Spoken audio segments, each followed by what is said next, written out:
G'day, Matt Heath. G'day, G Lane. Are we in episode 4 of our Guide 2, yeah. Guide 2. And it's property investing. I feel like I'm being quite well informed.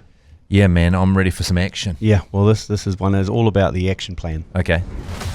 The Alternative Commentary Collective presents The Alternative Guide to Everything You Need to Know About Everything You Should Know About. Right, welcome back into the studio, Karen and Liam. Now, let's start putting some of these words into action. You've got Matt Heath and I all razzed up about property investing. Now, we've gone through the first 3 eps. What's the very first steps that we should take if we're serious?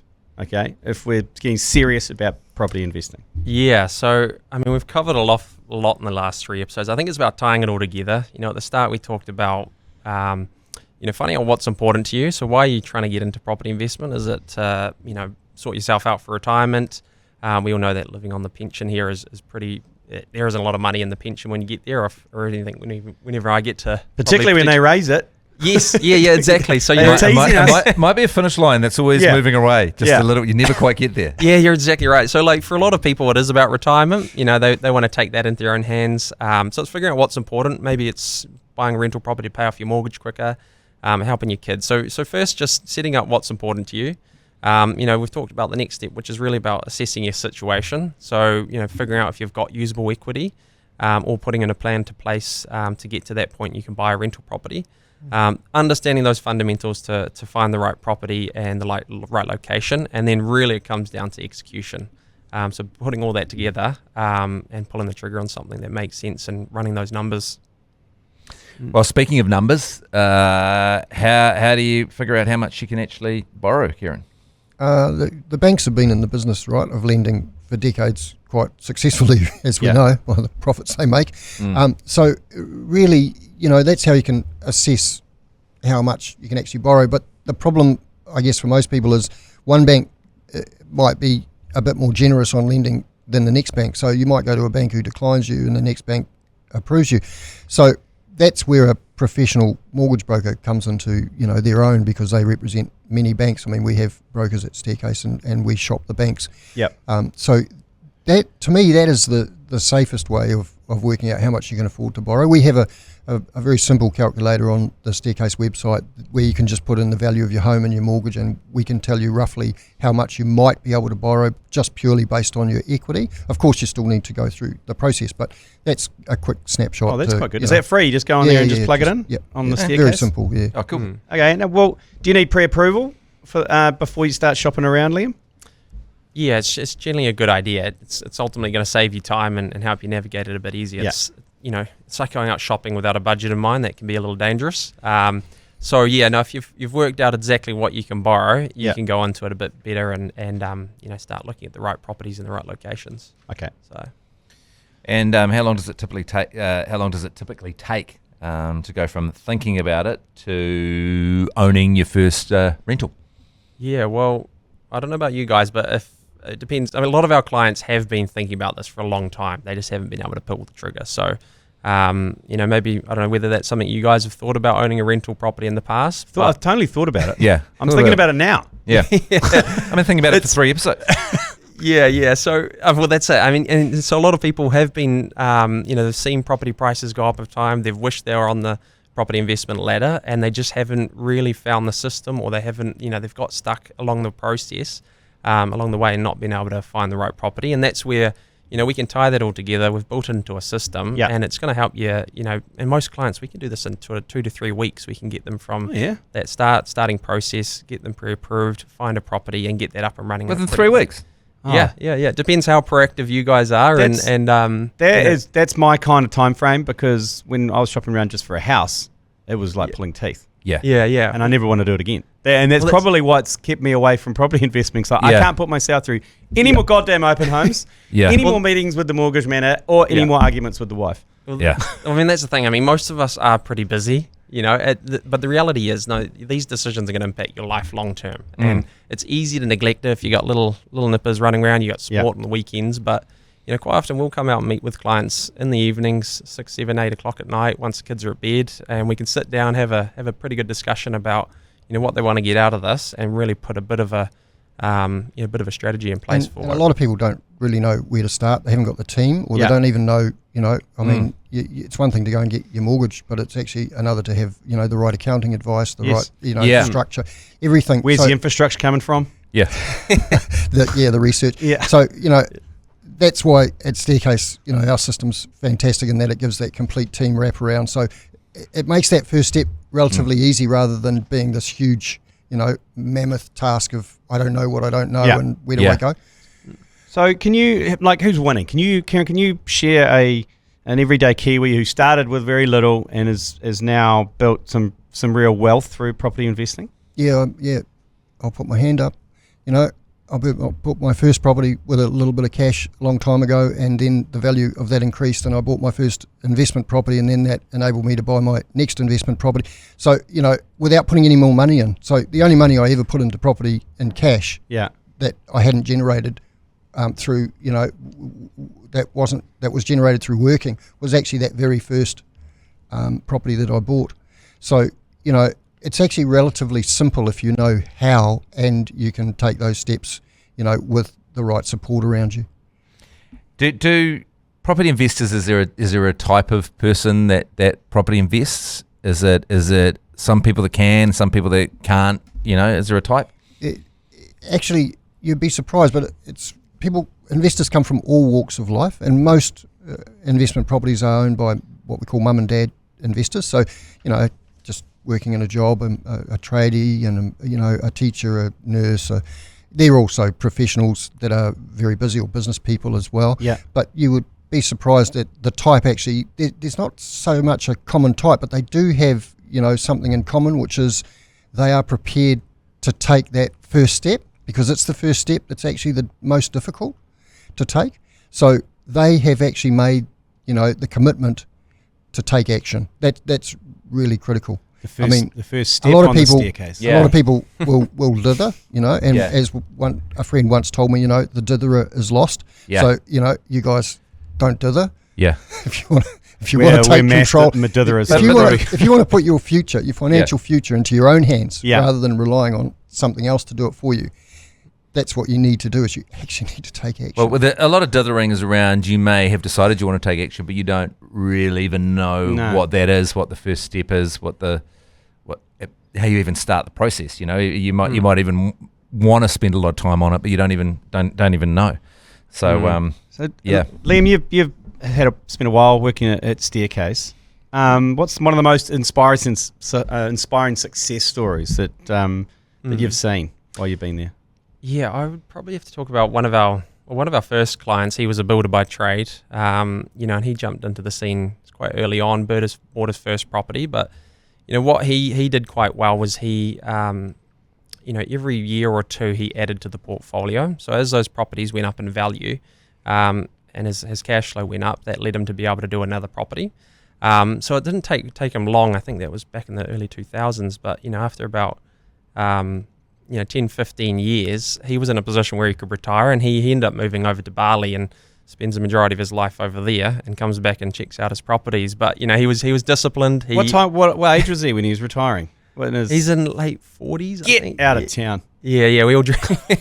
I know, living in Bali, surfing, and he's that's the kind of dream that we all look for. And I think if you're disciplined with it, and something we do quite well at Staircase is we do meet with our clients every year, so we're not just going to sell you a property and say see you later. Yeah, it's about catching up with you every 12 months, reviewing your situation. Are you in a position to grow that portfolio and scale?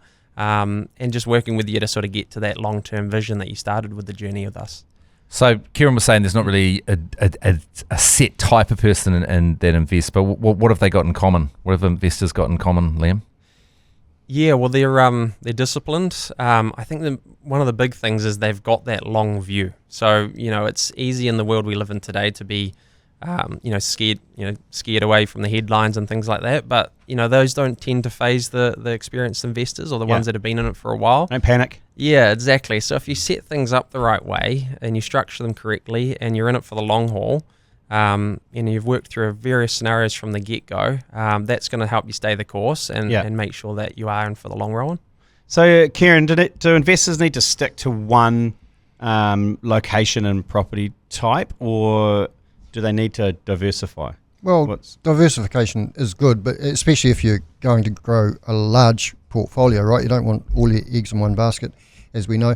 And even if you're only going to buy a couple, you probably want to diversify. Like, that's in part why we have the locations that we have, that we've researched to say, well, where is the lifestyle location that's going to do better than anywhere else, versus versus Auckland, where all the jobs are. So yes, that diversification is important.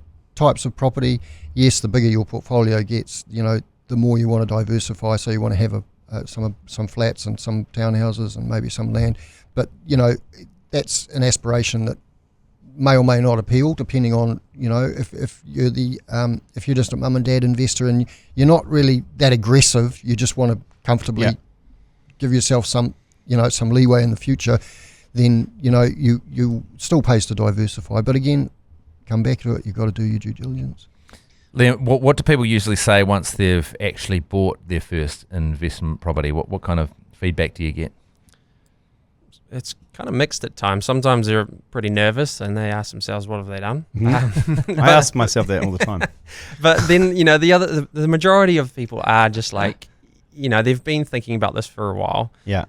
So naturally it is normal to feel a bit nervous from the onset, but once you own that property and you see it meeting your expectations and you see it performing, there's a bit of fulfillment that that you've taken action towards, those long-term things. So there's a bit of relief there. And then, over time, it's quite confident knowing that you've got these investments in place, and that's working towards your long-term future, which is pretty cool. And you mentioned before in your success stories that kind of strategy to scale. To once you buy one, you got two. But Karen, how does that actually work? How do you get onto your next property? You talk about the equity increases, but I mean, how long does that take? What's sort of the science behind that? Well, you simply can leverage off the increased value of the property. So if the property goes up by 10%, then you can borrow against that increase in equity and use that for the deposit on the next one. So we call this equity recycling, or the rinse and repeat method. Because, as I discovered personally, once you get started with that capital growth, the more properties you own, as values increase, the quicker you can buy the next one, because they're all going up in value, right? So, that's basically the method to grow. Some people are really aggressive on that front, and others are a little more passive, but still increase their portfolio. That's the path, though. That's the path too. And you might want to build a huge portfolio, and some people want to do that and then sell a whole bunch down at the end and pay the others off and live off the rent. Or you may just want to buy one or two and pay off your own home loan quicker and get to the end where you've got an extra income in your retirement. I mean, we know that something like 40% of retirees today are reliant solely on the government super, which really isn't going to cut it for you if you want to maintain any type of lifestyle and maybe shout the kids or the grandkids holidays and things. You want to do things when you retire, not just be surviving, right? Yeah, totally. And Liam, right back at the start of this, I think Gillian and I were talking about how we couldn't be bothered dealing with tenants and the problems and the getting a call. I think you said you don't want to get called because the toilets exploded at 3 a.m.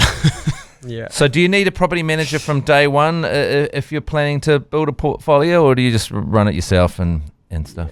Yeah, I would say it's pretty important. It comes back to building a solid team around you. The property manager is going to help you in quite a number of ways. So when you're looking for a property, they're going to have a good idea of what properties they're actually going to rent for in the market. So that's going to help you figure out exactly what that cash flow is going to look like.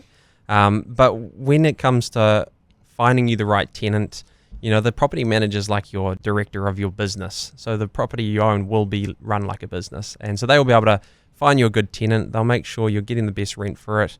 And if shit hits a fan, that's where they come into play. So they can know all the regulations and they can cover you if something happens. And when the shit hits the fan, when the toilet explodes. Have you seen the tenancy law that you're actually bound by? Man, no. Good luck. Good luck learning it all and then staying up to date with any little changes that are made. Because you can get trapped pretty quickly and pretty easily by a tenant who decides that they're going to take you to task because they know it better than you do. We talked a little bit about the mindset, about being you discuss when you first take that first step. What's the difference between like an amateur and a professional investor in terms of that mindset, Kieran? A professional investor treats it like a business, and an amateur really treats it sort of more like a hobby, where they kind of pot around and try and do everything themselves. So the professional investor is less emotional, they're unemotional about the property or the market movements. So they treat it, like I said, like a business. So they surround themselves with any business. You have professionals that advise you, right? You don't just go into business and try and wing it on your own to grow your business and become the best. So professionals have that team around them as well of experts. They don't try and learn everything to themselves to the nth degree so that they can micromanage because they've got a life outside of property, right? So as long as you've got a good team around you that are taking care of those things for you, then it's much easier versus the versus the hobbyist who decides that they'll do everything themselves and takes that phone call in the middle of the night to. Yeah, well, I think that's like any sort of work, professional life. You always surround yourself by smarter people, don't you? If you're smart. If you're smart. You want to be the dumbest person in any in any venture that you're going into. Absolutely. Exactly. I'm liking this idea, actually, seriously, thinking. But how many properties does it realistically, like take the step for one property, right, say, for example, which seems doable, but how many properties does it realistically take to reach some kind of financial freedom, Liam? And go to Bali. Yeah, well, it really comes down what you want to get out of this. So I would say, for a lot of people, one property might be the difference of them paying off their mortgage in 10 years. Because most of us, you get a mortgage and you're bound to this for 20 to 30 years, paying it down the traditional way. Yeah. Whereas if you be a bit smart about your money and you look at property as an option to help you pay off that mortgage, and that is one vehicle, one tool to get there. Alternatively, if you do stick at it and you build that portfolio, then that gives you more options to look at some of those other long-term goals, like retiring with passive income and moving over to Bali, those European trips that you want to do, Matt. So it's really about figuring out your situation, what your options are, and we can sort of we can tackle and help that. After I got a couple of rental properties, and I was in a job 9 to 5, right, basically for life, unless I'd invested in rental property. Those properties gave me the ability to actually sell one. Value had gone up, sold one, started my own business, right, from scratch with capital behind me, my own capital. And so I had the option, like I would never have had that option. A few years later, I sold another one. Why? To further invest in my business and research and development and go, expand my business. Now, again, I would never have had the option to do that if I hadn't had those investment properties. It's helped me. Some people, like my goals when I was younger was to own a flash Porsche, and property gave me the ability to do that as well. So not only are we talking about lifestyle, we're not talking just about making money, we're also talking about lifestyle, travel around the world, whatever. So it just gives you options, and that's really something that I think gets missed because a lot of people are just talking about money, but actually at the end it's about giving you options that you never would have had if you hadn't taken that action, gone in that direction. My life would have been exceedingly different. I probably would have worked in a bank, probably would have worked there all my life, and been locked to earning that income, whereas suddenly I had freedom to go and do other things. Excellent. Well, thanks, Liam, and thanks, Kieran, for coming along from Staircase and opening our eyes to property investment. I actually learnt a significant amount that last 4 episodes, and basically we need to stop dithering. Yeah. Stop with the dither and give our mates at Staircase a call and make the first step. Yeah. And take Kieran's Porsche for a burn as well. Yeah, absolutely. To Europe, potentially, and maybe via Bali to visit Liam's client who's over there retired. But thank you very much, gentlemen, and good luck, and I look forward to talking to you soon. The Alternative Commentary Collective presents the Alternative Guide to Everything You Need to Know About Everything You Should Know About.